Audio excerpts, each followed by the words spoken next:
भगवद गीता का अध्याय 17 विशेष रूप से 3 प्रकार के श्रद्धा और भक्ति को दर्शाता है। इस अध्याय में यह बताया गया है कि मनुष्य की श्रद्धा उसके स्वभाव के अनुसार होती है। इसका सबसे महत्वपूर्ण श्लोक है सात्विकी श्रद्धा युक्ता सज्जन स्वभाव ययातु। यह श्लोक हमें बताता है कि श्रद्धा केवल विश्वास नहीं है, बल्कि यह हमारी पहचान का मूल आधार है। जैसे ही हम यह श्लोक सुनते हैं, हमें यह महसूस होता है कि हमारे भीतर की आत्मा किस प्रकार से अपने आप को प्रस्तुत करती है। अगर हमारी श्रद्धा सात्विक है, तो हम अपने स्वभाव में संवेदनशीलता और अच्छाई को प्रकट करेंगे। यह एक प्रकाश की किरण की तरह है जो अंधकार में उजागर होती है।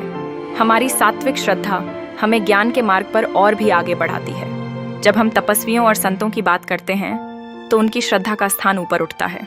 सात्विकी श्रद्धा ऐसे जिज्ञासुओं के लिए एक आवश्यक तत्व है, जो स्वयं को और अपने आसपास की दुनिया को समझना चाहते हैं। दूसरी ओर रजसी और तामसी श्रद्धा मनुष्य को केवल भौतिकता में उलझाती हैं।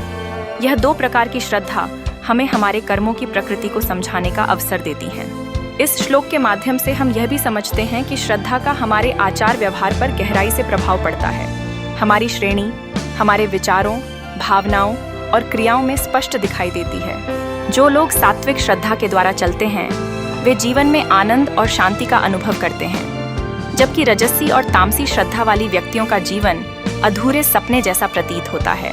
अंत में यह श्लोक हमें सही दृष्टिकोण अपनाने की प्रेरणा देता है।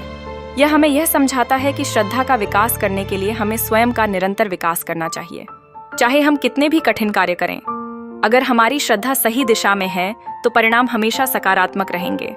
इसलिए इस श्लोक का उद्धरण हमारे जीवन में एक मार्गदर्शक की भूमिका निभाता है, जो हमें सत्कर्म की ओर ले जाता है। भगवद गीता के इस अद्भुत अध्याय से हमें यह शिक्षा मिलती है कि श्रद्धा केवल एक भावना नहीं है, बल्कि यह हमारे कार्यों की प्रेरणा है। इसे सही रूप से समझकर हम अपने जीवन को और भी सार्थक बना सकते हैं।